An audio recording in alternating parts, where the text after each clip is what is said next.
नमस्कार दोस्तों। एक बहुत ही लंबे समय अंतराल के बाद आप सभी को हमारे YouTube channel political alliance study में स्वागत है। आज हम बात करेंगे भारत में जो किसान आंदोलन हो रहे हैं उसी के सिलसिले में। आप सभी ने न्यूज़ पे देखा ही होगा कि हरियाणा और पंजाब के लगभग बहुत सारे किसान फिर से दोबारा दिल्ली को चारों तरफ से घेरने की मुहिम में है, धरना प्रदर्शन की मुहिम में है, आंदोलन करने के मुहिम में लगे हुए हैं। इसी सिलसिले में बात करेंगे कि आखिर क्यों जब भारत सरकार जो पिछले साल 2020 में जो भारतीय किसान जो 3 कानून बनाए गए थे जो पूरे देश में लागू होने के लिए, उस कानून को सरकार ने वापस ले लिया है। लेकिन वापस लेने के बाद भी आज वर्तमान समय में फिर से भारत के किसानों को अर्थात हरियाणा और पंजाब के बेसिक किसानों को आंदोलन करने की क्यों ज़रूरत पड़ी, बल्कि जो 3 कानून थे वो तीनों कानून भारत सरकार ने वापस ले लिए हैं, लागू करने के लिए नहीं कहे हैं कि वो लागू नहीं होगा। लेकिन फिर भी आंदोलन शुरू हो गए हैं। क्यों हो गए हैं उस सिलसिले में बात करेंगे। लेकिन पहले ये जानेंगे कि वो कौन से कानून थे जो भारत सरकार ने वापस लिए, जिसके बदौलत किसानों ने पिछले साल आंदोलन को स्थगित कर दिया, रोक दिया, वापस चले गए, और क्यों आवश्यकता पड़ी। तो कौन कौन से वो कानून थे जिसको लागू करने के लिए भारत सरकार ने कहा था और आंदोलन शुरू हो गया था, और आंदोलन के उपरांत भारत सरकार को तीनों के तीनों कानून वापस लेने पड़े और पुनः आंदोलन स्थगित हुआ। लेकिन फिर जरूरत पड़ी तो आखिर वर्तमान में क्या मांगे हैं किसानों की, क्यों जरूरत पड़ी, तो वो देखेंगे कि वर्तमान में भारत के किसानों को अर्थात हरियाणा और पंजाब के बेसिक किसानों को लगभग 12 मांगे हैं। वो मांगे अगर पूरा करती है सरकार तो किसान अपने आंदोलन को रोकेंगे, वरना इस आंदोलन को जारी रखेंगे। लेकिन पहले के कानून क्या थे? जो 3 कानून भारत में बने थे जो लागू नहीं हुआ था, बनने के कारण पे था कुछ चीज़ें, तो उसको क्यों लागू नहीं किया गया और क्यों आंदोलन उस पर हुए थे। तो पहले जानेंगे कि कौन से 3 कानून थे। तो पहले नंबर पे जो हमारा था वो कानून वो था जो वर्तमान में नहीं बल्कि जो 3 कानून बने हुए थे उसमें ये था कि कृषि उपज व्यापार। कृषि उपज व्यापार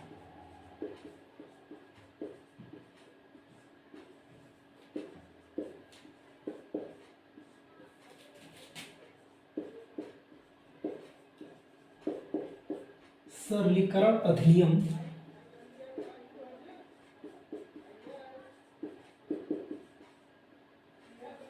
अधिनियम 2020। इसमें क्या था? ये जो कानून है कृषि उपज व्यापार वाणिज्य संवर्धन एवं सरलीकरण अधिनियम 2020, इसमें क्या था? तो इसमें यह था कि इस कानून के तहत देश के किसानों को, लगभग सभी किसानों को, उनकी उपज बेचने के लिए एक से अधिक विकल्प उपलब्ध कराए जा रहे थे। जैसे किसान हैं तो इन किसानों को अपने उपज का जो बेचने का जो तरीका है, जो बेचने के लिए एक से अधिक विकल्प जारी रहेगा या फिर मिलने के लिए ये बताया गया था। एक से अधिक मुहैया कराना ये जो इस कानून का उद्देश्य था। कहने का मतलब ये है कि किसानों को भारत सरकार एक उद्देश्य बनाएगा कि मुहिम कराएगा कि आप एक से अधिक विकल्प आपके रूप में आप किसान अपनी उपज को बेच सकते हैं, ठीक है। तो ये इसमें तमाम प्रक्रियाएं, तमाम ऐसे चीज़ें थी जो उसको किसानों को अच्छा नहीं लगा। और दूसरे नंबर पे जो कानून था वो था कृषक सशक्तिकरण। कृषक, इसमें क्या था कि किसान जो है फसल बुआई के पहले, अभी फसल बो रहे हैं, फसल बुआई के पहले तय कीमत पे अपनी फसल का जो प्राइस है वो अपनी तय कीमत के हिसाब से अपने फसल को, अपने उपज को बेच सकते हैं। ये इस तरीके से इसमें व्यवस्थाएं किया जा रहा था। और तीसरे नंबर पे जो व्यवस्थाएं हैं वो कानून जो बन रहा था वो था कि आवश्यक वस्तुएं संशोधन अधिनियम। आवश्यक वस्तुएं कानून जो इसके तहत क्या था कि कोई भी अनाज, दलहन है, तिलहन है, इन सबको जो भी खाद्य तेल हैं, प्याज हैं, आलू हैं, जैसे इस तरीके से फसलों को आवश्यक वस्तुओं की सूची से बाहर कर दिया। यानी भंडारण के लिए कोई सीमा नहीं लगाएगा। ये सारे फसल, जैसे कुछ फसल हैं, कुछ अनाज है, आलू है और कुछ दलहन है, तिलहन है, ऐसे फसलों को आवश्यकता की श्रेणी से हटा दिया गया है और कहा कि इसके आपातकाल ऐसी स्थिति लागू होती है, कोई भी आपातकाल लागू होती है तो इसके संरक्षण के लिए, इससे भंडारण करने के लिए कोई सीमा निर्धारित नहीं है। इस तरीके से कानून बनाएंगे। इसमें अनेक तरह के कई प्रावधान बनाए गए थे।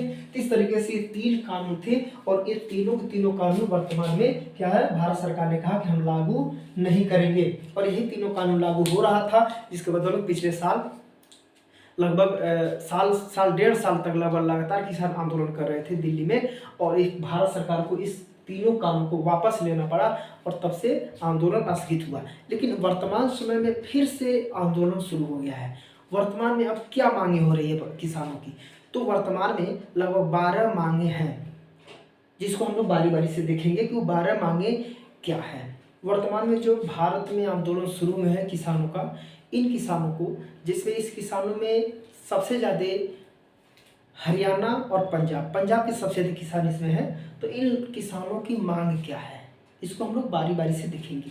तो पहले नंबर पे जो मांग है हमारा न्यूनतम समर्थन मूल्य, जिसे एमएसपी बोला जाता है, न्यूनतम समर्थन मूल्य।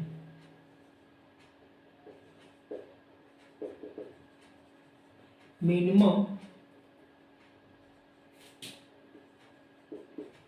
ये क्या है न्यूनतम समर्थन मूल्य, इसकी गारंटी के लिए कानून बनाया जाए और इसमें किसानों को ये कहा गया है कि न्यूनतम समर्थन मूल्य के लिए एक गारंटी के लिए एक कानून बनाया जाए।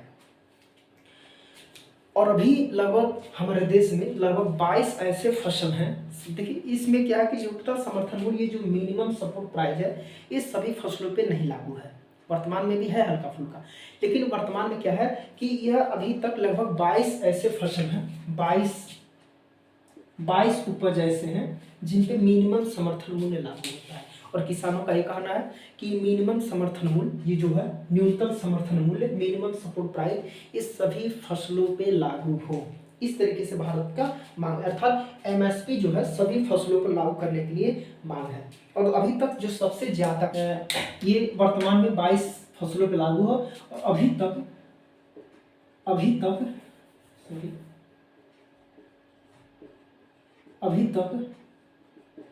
सबसे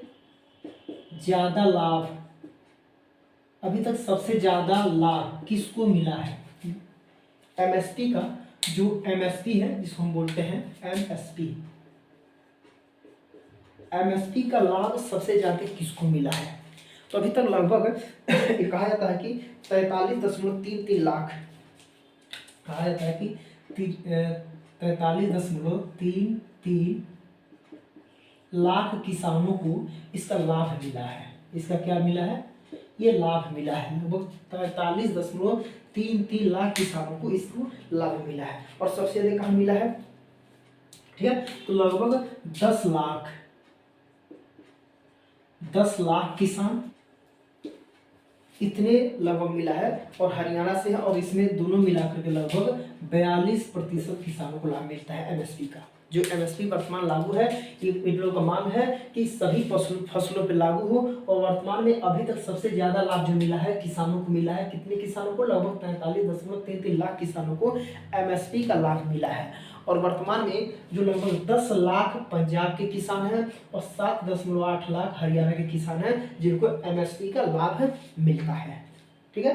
तो इन दोनों को मिला करके लगभग कहा जाता है कि 42% किसान, सिर्फ पंजाब और हरियाणा के किसानों को लाभ मिलता है पूरे देश में, ठीक है। और सभी फसलों को लागू करने का बिहार देखिए। और इसमें क्या है कि जो हमारे देश के जो अर्थशास्त्री जो लोग हैं, तो इन अर्थशास्त्रियों का कहना है कि जो एमएसपी जो है, ये एमएसपी ये सभी फसलों पे लागू हो, सभी फसलों पे लागू करना ये व्यवहारिक नहीं है, ये व्यवहारिक नहीं है। ये हमारे देश के जितने भी अर्थशास्त्री हैं, चाहे किसान से संबंधित हो चाहे अन्य अर्थशास्त्री हो, इन सभी का कहना है कि सभी फसलों पे एमएसपी लागू करना ये व्यवहारिक नहीं हो पाएगा। इससे अव्यवस्था फैल जाएगी, है ठीक ना। जो हमारा जो अर्थव्यवस्था है इसमें कुछ न कुछ गड़बड़ी हो जाएगी, ये व्यवहारिक नहीं हो पाएगा। क्योंकि कुछ ऐसे जगह पे होते हैं जो अन्य, कुछ ऐसे जगह होते हैं, कुछ ऐसे राज्य जहाँ पे कुछ फसल होता है, कुछ जगह पे फसल नहीं होता है। इसको देख करके भी व्यवहारिक नहीं माना जाता है कि इस सभी लोगों पे लागू हो जाए, ठीक है। अब देखिए जो एमएसपी है, देखते हैं ये जो एमएसपी है ये कहाँ कहाँ लागू है। ये जो जैसे कि अनाज है, अनाज में जैसे गेहूं है, ठीक है, में ये गेहूं, धान, बाजरा, मक्का और ज्वार पे एमएसपी वगैरह लागू हो गया, ठीक है। दलहन,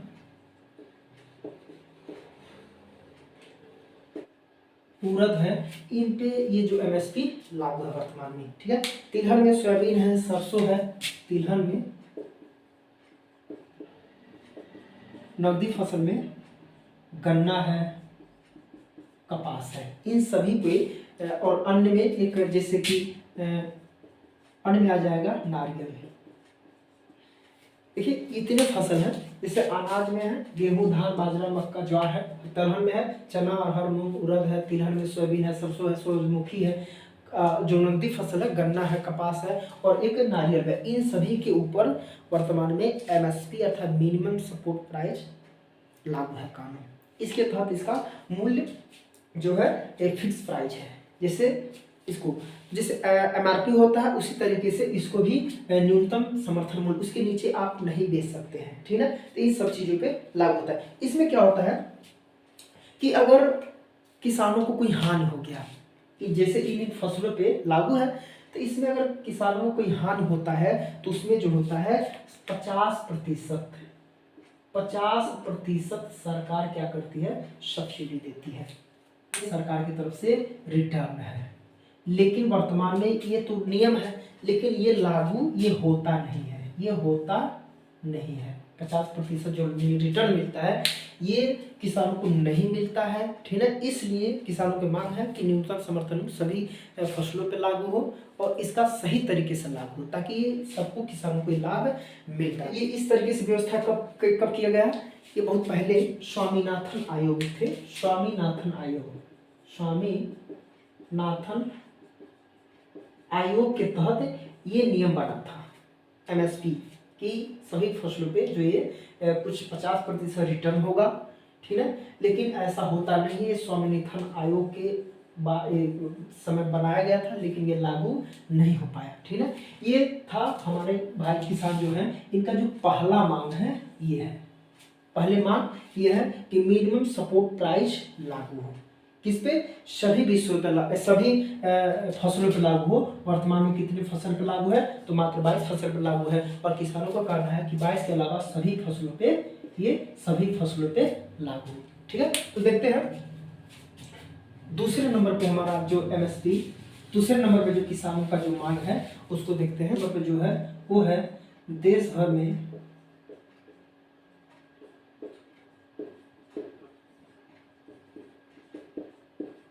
किसको? किसानों